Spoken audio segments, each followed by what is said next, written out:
नमस्कार। आज हम बात करने वाले हैं भारत के सबसे बड़े नागरिक सम्मानों में से एक पद्म पुरस्कार 2026 के बारे में। चलिए देखते हैं कि इस साल किन-किन हस्तियों ने अपनी छाप छोड़ी है और इस सम्मान को अपने नाम किया है। सोचिए जरा, स्क्रीन के एक लेजेंड, सिनेमा के एक बहुत बड़े आइकॉन और एक क्रिकेट कप्तान। इन तीनों में भला क्या कॉमन हो सकता है? सुनने में ये एक पहेली जैसा लगता है ना? भाई ये तो सब जानते हैं कि वो अपने अपने फील्ड के माहिर हैं, लेकिन इस साल एक और खास बात है जो इन सबको एक साथ जोड़ती है।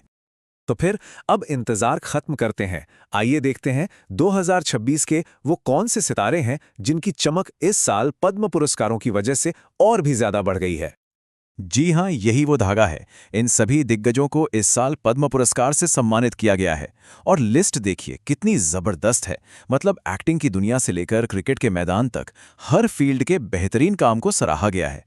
खास तौर पर धर्मेंद्र जी को मरणोपरांत पद्म विभूषण मिलना ये दिखाता है कि इंडियन सिनेमा पर उनका असर कितना गहरा और स्थायी रहा है।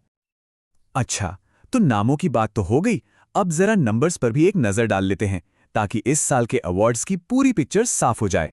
तो इस साल कुल 131 पद्म पुरस्कार दिए गए हैं।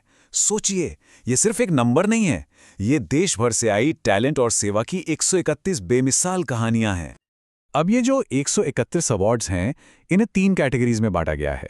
सबसे ऊपर हैं 5 पद्म विभूषण, उसके बाद आते हैं 13 पद्म भूषण और फिर हैं 113 पद्मश्री। ये तीनों ही अलग-अलग क्षेत्रों में बेहतरीन सर्विस को पहचान देते हैं। और पता है, इस साल की लिस्ट में जो डाइवर्सिटी है, वो कमाल की है। इसमें 19 महिलाएं शामिल हैं, 16 सम्मान मरणोपरांत दिए गए हैं और 6 विदेशी या एनआरआई भी हैं। और एक और दिलचस्प बात, इस बार 2 डुओ अवार्ड्स भी हैं, मतलब जहां एक ही अवार्ड 2 लोगों को साथ में दिया गया है। ये टीम वर्क की एक बेहतरीन मिसाल है। तो ये पद्म विभूषण, पद्म भूषण और पद्मश्री, इनमें आखिर फर्क क्या है? चलिए इन तीनों सम्मानों के लेवल को थोड़ा और अच्छे से समझते हैं। सीधी सी बात है, पद्म पुरस्कार उन लोगों को दिया जाता है जिन्होंने अपने काम से समाज और देश पर एक गहरी न मिटने वाली छाप छोड़ी हो। ये किसी भी फील्ड में, आर्ट, सोशल वर्क, साइंस, कहीं भी एक्सेलेंस का एक सेलिब्रेशन है। ये टेबल देखिए, इससे फर्क बिल्कुल साफ हो जाता है। पद्म विभूषण ये असाधारण और विशिष्ट सेवा के लिए दिया जाने वाला सबसे ऊंचा सम्मान है।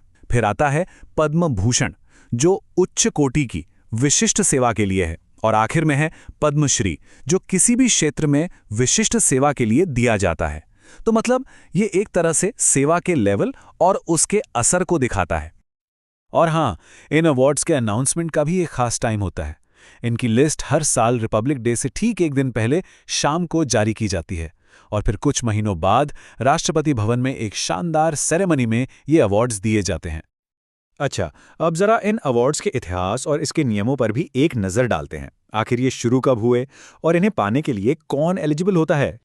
तो देखिए, इनकी यात्रा शुरू हुई 1954 में और मजे की बात यह है कि ठीक एक साल बाद 1955 में ही इसे आज के 3 लेवल वाले स्ट्रक्चर में बदल दिया गया। लेकिन हाँ, ये सफर हमेशा एक जैसा नहीं रहा है।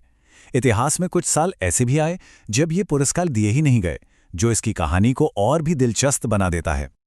अब सवाल आता है कि ये अवार्ड मिल किसको सकता है? तो देखिए, इसकी सबसे अच्छी बात यही है कि ये सबके लिए है।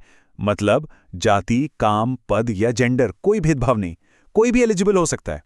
हाँ, एक खास नियम जरूर है, जो सरकारी कर्मचारी हैं वो इसके लिए एलिजिबल नहीं होते, लेकिन इसमें भी डॉक्टरों और वैज्ञानिकों को छूट दी गई है।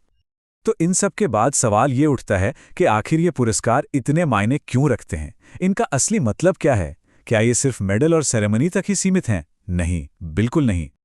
असल में ये पुरस्कार इस सोच का जश्न है कि एक देश सिर्फ नेताओं से नहीं बनता।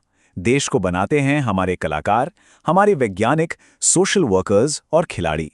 ये उन सभी लोगों का सम्मान है जो अपने असाधारण काम से देश के ताने बाने को मजबूत करते हैं। इसका दायरा कितना बड़ा है ये देखिए। सोशल वर्क और साइंस से लेकर स्पोर्ट्स और सिविल सर्विस तक हर फील्ड में मिली उपलब्धियों को यहाँ सम्मान मिलता है। ये दिखाता है कि देश की तरक्की की कहानी में हर किसी का योगदान कितना जरूरी है। तो चलिए एक सवाल के साथ आज की ये चर्चा खत्म करते हैं। अगर किसी को देश की सेवा के लिए नॉमिनेट करने का मौका मिले तो वो किस फील्ड से होगा? ये सवाल हमें सोचने पर मजबूर करता है कि हमारे आसपास कितने ही लोग हैं जो चुपचाप अपना बेहतरीन काम कर रहे हैं। कला हो, विज्ञान हो या समाज सेवा, असाधारण सेवा किसी भी रूप में हमारे सामने आ सकती है।